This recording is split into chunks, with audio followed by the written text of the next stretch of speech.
Chapter 7. We're raising the roof, raising the roof, a home for our family, raising the roof. Charles sang along, grinning as he hit the high notes. Everything felt right now that Cooper was back on stage with him.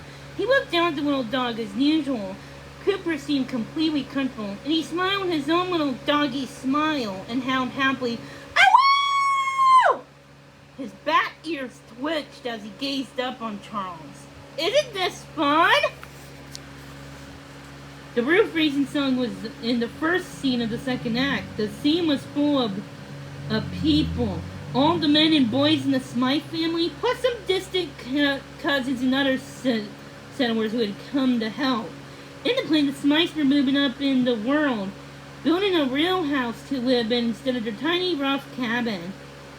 After this, the spotlight would shift to a scene of two boys named Joseph Smith and a boy named Patrick, who was a bit of a stranger. But the twist here is Patrick was not a boy. It was Faith Wetmore, dressed to look like a boy, so she and Joseph could see each other, even though their fathers had forbidden them to meet.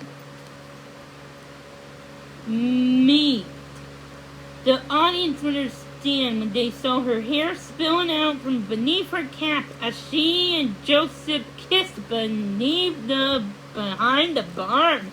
Ooh. Raising the roof, Charles sang. On the last of the songs as loudly as he could. Smile went down him with Mrs. Davis. She winked at him as she pounded on the chords on the piano. In the audience, Mr. Green clapped loudly. "Fantastic," he said. "Exactly what I'm looking for. I love the energy. And you're hitting all the notes perfectly. Terrific. Now let's move on to Joseph and Faith's duet." Everyone else off the stage now. Mrs. Davis played the introduction of the Mech song as Charles and most of the other actors moved down onto the audience. Julian Dombrowski pulled off her cap and let her hair tumble out. "Oh, how she sang, can't be hidden forever. Oh, love like doors must bloom someday." She had a sweet, high voice but Charles did not really like the song. It was too goopy and embarrassing. All that silly love stuff. He gestured to Mirabelle as he headed back to the auditorium. "Let's play with Cooper," he whispered. As they walked up the aisle, they saw someone sitting in the very last row. "Hi, Charles," the person called. He was close enough. He saw that it was Mary Thompson. "Hi," he said. "What are you doing here?" "Taking some notes," she said. "Mr. Green called me a little while ago and asked me to come down. He wants me to do a little rewrite on the play." She reached out to pat Cooper. "He was right about this pup. What a cutie." "He told you about Cooper?" Charles knew that Mary Thompson was a dog lover. "He sure did," Mary said. In fact, she's gonna write about Cooper in the next play," Mr. Green said, swinging himself into the seat next to the offer. Charles stared at him. "Cooper's gonna be in the play?" he asked. Mr. Green smiled. "Look, Charles, I actually have complete faith in you that you could do your part perfectly with or without that puppy on your lap.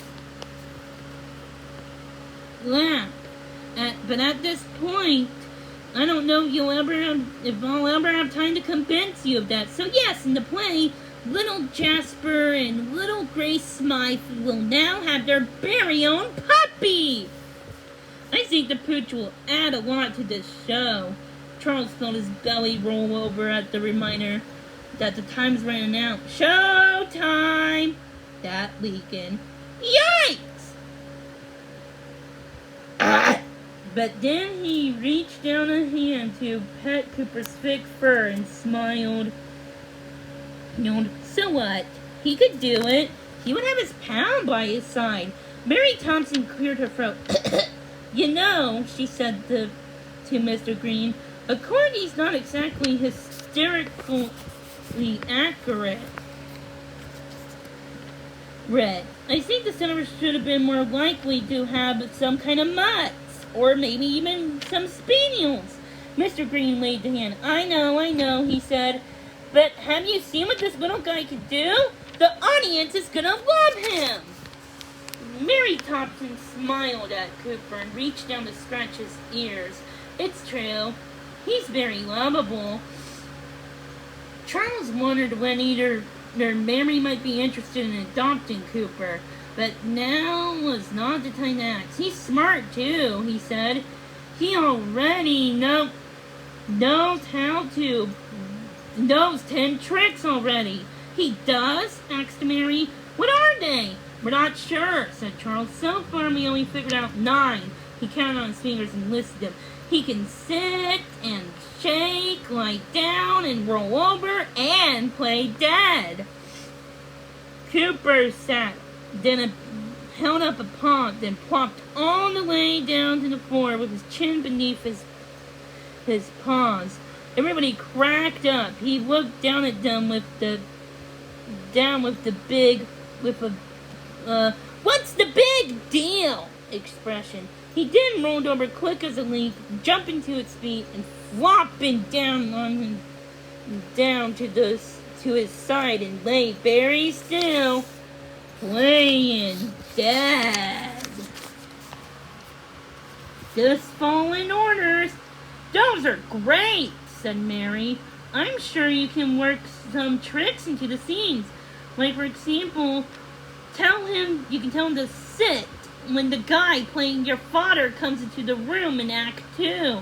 She scribbled some notes onto the script she had on her lap. Trumbull thought he could also stay and come. He spelled out so Cooper wouldn't get confused. And sitpretty.